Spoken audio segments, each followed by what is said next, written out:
foi, espérance et amour. Publié samedi, le 10 juillet 2021. Message de Mère Marie à Mère Marie Elisha. Bonjour frères et sœurs et familles Hardwellers. Puissiez-vous tous recevoir la grâce de la foi, de l'espérance et de l'amour. Ce matin, j'étais à l'arbre consacré de la Sainte Mère, où je vais chaque matin pour prier. J'ai eu une nuit très difficile la veille, et un de mes frères de la communauté a fait un rêve concernant Derek, après quoi le Seigneur nous a incités à prier avec ferveur et très attentionnellement, pour lui cette semaine. Il m'a fait comprendre que j'étais pas reçu dans la prière à son sujet. Il s'est refroidi à l'idée de venir et a arrêté de communiquer fréquemment avec moi. Merci de continuer à prier pour lui. Ce matin, je me sentais vraiment découragé et je n'avais aucune inspiration pour essayer d'écouter un message. Cependant, je savais que je ne pouvais pas m'appuyer sur mes sentiments, alors j'ai fait des efforts, de quelque manière que ce soit, pour entendre ce que Mère avait à dire. Bonjour Mère, je suis là. Notre Mère de la Miséricorde a commencé. Je suis si heureuse, ma fille bien-aimée. Merci d'avoir persévéré et d'avoir mis sur papier les impulsions de mon cœur vers le tien. S'il te plaît, ne laisse pas ce que tu ressens te décourager au point de ne pas chercher à entendre ma voix. C'est l'une des nombreuses tactiques de votre ennemi. Il vous assaille de penser dès le matin pour que vous vous sentiez accablé par les soucis de cette vie qui, à leur tour, détourne vos yeux de Jésus et les fixe sur votre situation actuelle. Vous commencez à vous nourrir de mensonges, du désespoir, et vous vous sentez comme si votre ballon avait éclaté. Puis, dans votre sécheresse, vous perdez tout désir d'être fidèle et diligent avec quoi que ce soit. D'ailleurs, parce que vous êtes concentré sur vous-même. Rappelez-vous que je vous ai prévenu de cette tactique il y a quelques jours, donc cela ne devrait pas vous surprendre. Mais je te suis reconnaissante d'avoir persévéré ce matin. En passant, la Sainte Mère est apparue chaque jour à Mère Claire dans nos réunions du chapelet et elle nous a prévenu que l'ennemi nous frapperait de cette façon. Tout se passe selon le plan du Seigneur. Ne croyez pas les mensonges. Il est fidèle, ma toute petite. Garde simplement tes yeux et ton cœur fixés sur lui et il fera ce qu'il a promis. Maintenant, revenons à ce que je te disais. Ici, elle fait référence aux pensées qui me venaient à l'esprit avant que je ne commence à écrire sur son arbre. Il y a un panneau que nous avons fabriqué et qui dit foi, espoir et amour. Ce matin-là, j'ai senti qu'elle était mise en évidence pour moi. Et elle a commencé à me parler de ses grâces. C'est ce qui m'a poussé à écrire. Cependant, elle a d'abord abordé le découragement que je ressentais à l'égard de Derek. Elle est une si bonne mère. Notre Mère de la Miséricorde poursuit. La foi, l'espérance et l'amour sont les trois grâces les plus puissantes qu'un chrétien puisse obtenir et faire marcher. Il s'agit véritablement d'une corde à trois brins qui ne peut être facilement brisée. Ecclésiaste 4.12.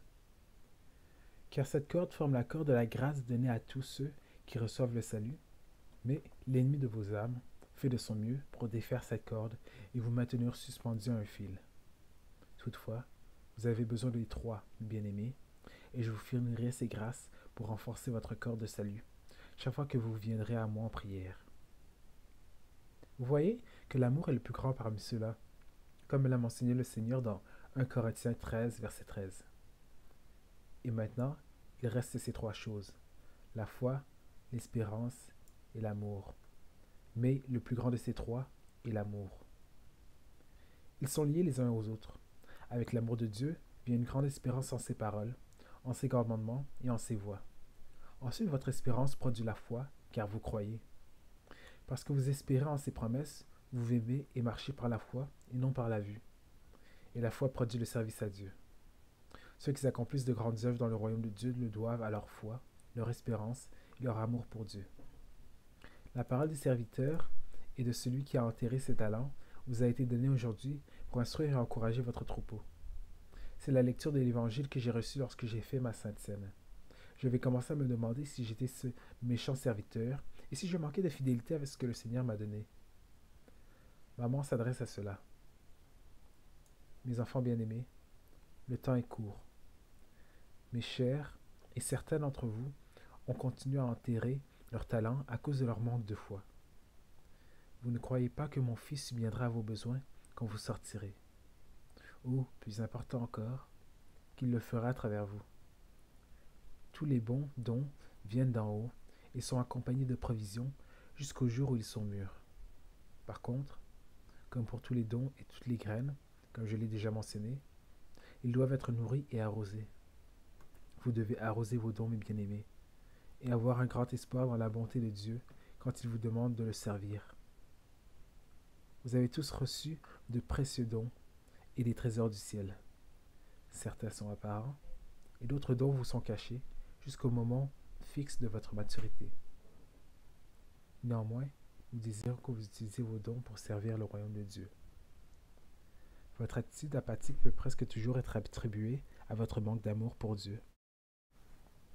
Car vous ne l'aimez pas comme vous le devriez, et vous pouvez être enclin au découragement, à la perte d'espoir en sa bonté, en sa capacité à faire tout ce qu'il vous demande à travers vous, et à votre manque de foi, une simple foi. Voyez-vous un thème récurrent, mes enfants bien-aimés? Le Seigneur attend de grands fruits de vous, mes chers Heart Dwellers, parce qu'il vous a été donné beaucoup. Ceux à qui on donne beaucoup, on requiert beaucoup.